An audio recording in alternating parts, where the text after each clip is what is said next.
حضرت عبداللہ بن عمر رضی اللہ تعالیٰ عنہ اپنے دوستوں کے ساتھ کھانا کھانے میں مصروف تھے باہر پہاڑوں میں۔ آج بھی عرب ایسا کرتے ہیں، گھر سے کھانا تیار کیا اور باہر صحراؤں میں پہاڑوں میں لے کر وہاں بیٹھ کے کھانا کھاتے۔ تو کھانا کھا رہے تھے تو ایک چرواہا بکریاں لے کے گزرا، تو آپ کے دل میں اس کے لیے محبت پیدا ہوئی، تو اس کو بلا کے کہا کہ تم بھی ہمارے ساتھ بیٹھ کے 2 لقمے لے لو۔ اس نے معذرت کی۔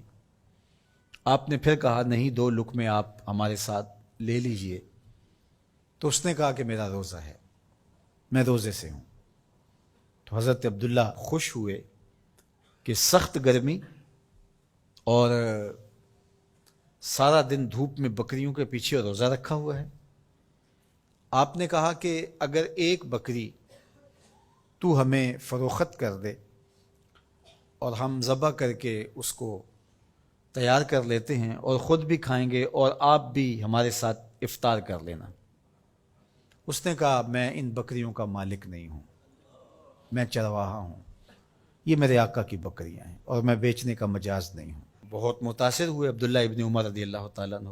آپ نے اس کو مزید آزمانے کے لیے کہا کہ تو اپنے آقا سے کہہ دینا کہ بھیڑیا بکری اٹھا کے لے گیا تھا، تو ایک بکری ہمیں دے دے۔ تو اس نے ایسے آسمان کی طرف دیکھا اور کہا اللہ کہاں ہے؟ بس اس کا یہ انداز حضرت عبداللہ بن عمر کو اتنا بھا گیا، اتنا اچھا لگا کہ آپ جب یہ واقعہ سنایا کرتے تھے تو آنکھوں سے آنسو جاری ہو جاتے، اور فرماتے اس نے یوں انگلی کھڑی کی تھی اور آسمان کی طرف دیکھا تھا اور بار بار کہتا تھا اللہ کہاں ہے؟ خیر آپ واپس شہر آئے، اس کے مالک کو تلاش کیا اور کہا کہ اس غلام کو اور بکریوں کو من چاہی قیمت کے ساتھ مجھے فروخت کر دو۔ اس نے بکریاں اور غلام دونوں بیچ دیے۔ آپ نے غلام کو بلایا اور کہا کہ تو آج کے بعد آزاد ہے اور یہ بکریاں بھی تیری ملک ہوئیں۔ تیرے ایک جملے نے کہ اللہ کہاں ہے تیرے لیے آزادی کا مجدہ بنا دیا اس کو، اور میں تجھے ساتھ دعا بھی دیتا ہوں اللہ تجھے جہنم کی آگ سے بھی آزاد فرمائے۔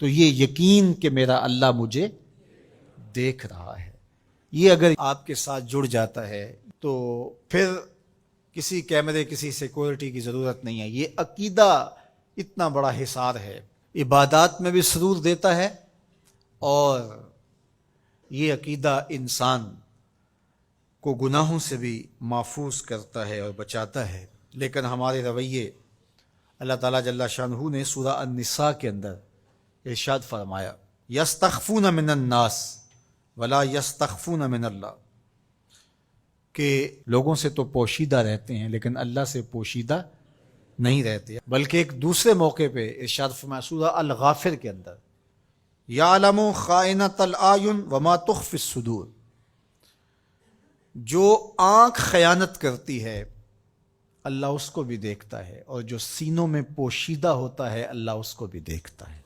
جو چیزیں سوچ میں پیدا ہوتی ہیں، جو بطور وسوسہ آتی ہیں، تمہارا رب اسے بھی دیکھ رہا ہوتا ہے۔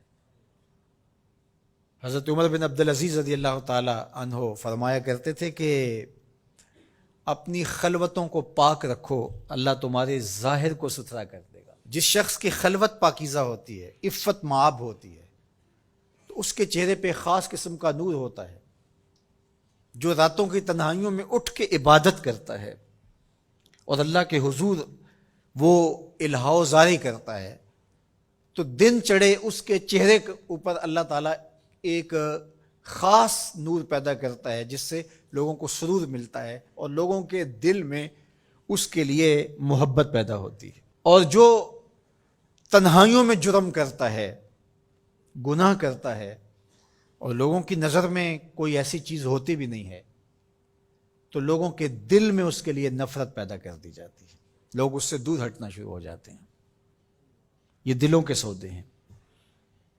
تو اس لیے اپنی خلوتوں کو پاکیزہ کیجیے۔